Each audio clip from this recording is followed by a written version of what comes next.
This is Windows 8. This is also Windows 8. This is Windows 8 too. And this is Windows 8, even though it looks a heck of a lot like Windows 7. Hi, I'm Seth Rosenblatt for CNET, and today we're taking a first look at Windows 8 release to manufacturing. This is the big one, folks. It's the biggest change to Windows ever. It's a keystone of a new direction for Microsoft that places huge value on mobility and sync, touch and speed, and for the most part, it actually works. There are four big changes.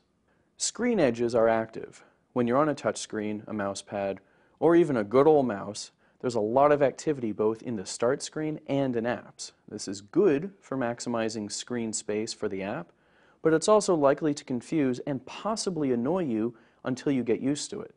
The Charms bar is a big part of that. It interacts with both the start screen and apps. It's where you search documents and apps, where you share, where you control devices, and tweak app settings.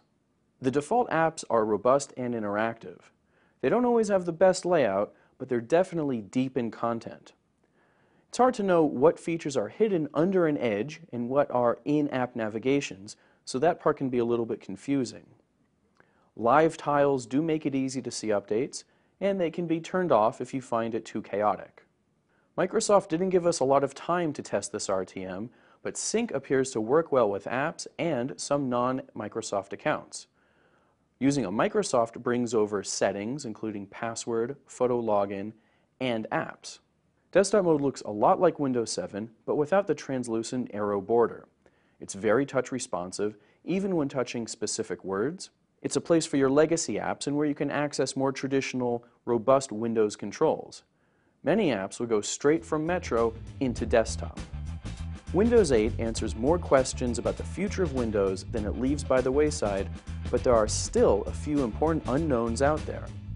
Will Sync pull over all your settings and apps, with files accessible through SkyDrive? But even more importantly, there's a learning curve here.